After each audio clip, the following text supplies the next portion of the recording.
Howdy YouTube, and welcome to this episode of the Gunman. So this video here, I'm going to be doing a bit of a review and demo on these air blowers. So I've got these DeVilbiss ones here that go on the stand, and I've also got an ANI air blower, which is a handheld one, and I'll be giving you guys a quick look at that later on. The use these have in the workshop is that any waterborne base coats or water-based base coats are going to take quite some time to dry if you don't force dry them with some sort of improved airflow. So they're obviously a fairly basic design. It's just a stand with a couple of arms on it, and you can adjust them to suit the job that you're doing.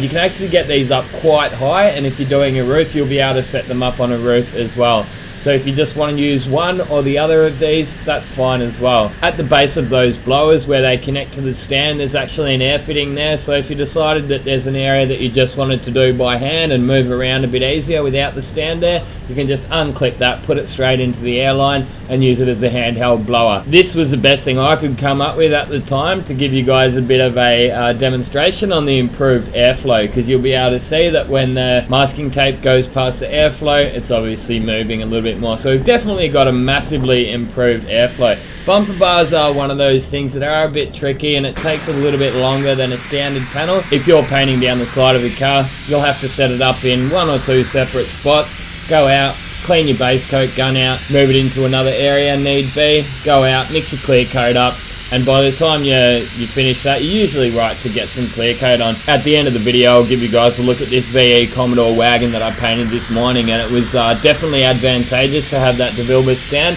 However, I do have this ANI air blower as well, so this one's only around $100, a little bit cheaper than those DeVilbiss stands. I think it might be around $600 to $800, don't quote me on that for those DeVilbiss ones, but definitely saves a lot of time. And as I say, I don't really like standing around with an air blower in my hand.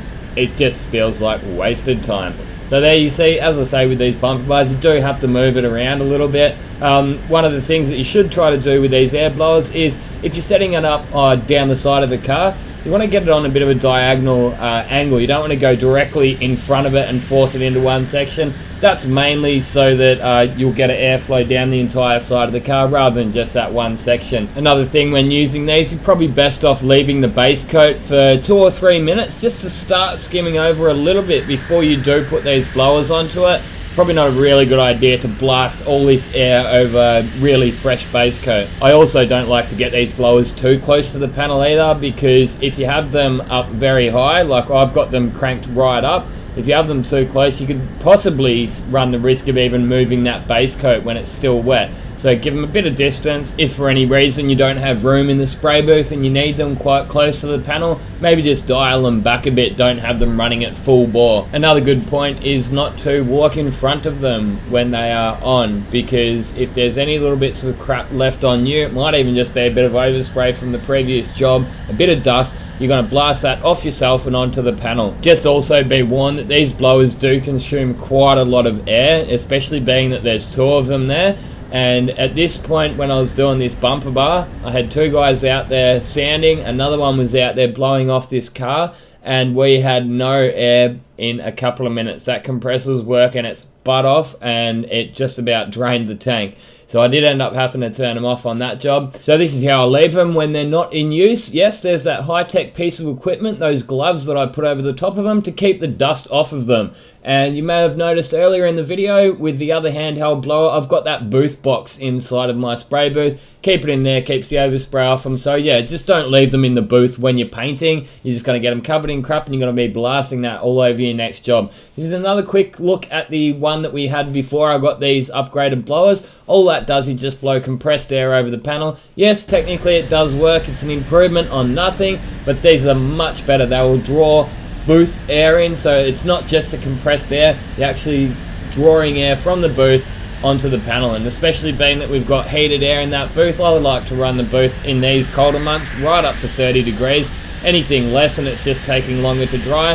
So as you can see there, I aim them up and get them down the side. They're sort of on that diagonal, so I'm not straight in front of the panel. You want to go diagonal, that way it's going to be blowing down the side, as I mentioned before. I actually never planned on doing a review on these air blowers. There's actually a comment, a guy seen them in another video when I was using them. He said, hey, it'd be great to do a review on them. So I thought, why not? I'll do a bit of a brainstorm, write down the key points of what I do when I dry my waterborne base coats. So I hope you guys have enjoyed this video. Bit of a shorter video than usual. I hope I haven't missed anything. Be sure to let us know in a comment below if I have. So that's literally 3 or 4 minutes. I've just gone and mixed up my clear and it's just about ready to clear already. You can see there's a little patch through here. It's still a little bit wet there. I'll move those blowers over a bit. I'll go clean out the base coat gun and that'll be right to go.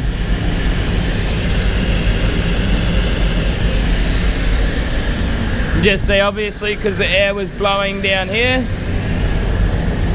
it didn't actually just quite get that bit that was shielded. That's blowing air over there now, so by the time we go and clean out that base coat gun, that'll be right to clear. So just after telling you guys not to walk in front of the air blowers, what do? Walk straight in front of them. But do so at own risk. As it turned out this time, the air had started dying down in those blowers and I was wearing a brand new spray suit, so it was all good. Here's that car when it's all painted and outside. Hope you guys have enjoyed watching this video. If you have, give it a big thumbs up. Thanks for watching, and this has been another Gunman production. Oh, almost forgot. Get out there and paint some shit, guys. Gunman out.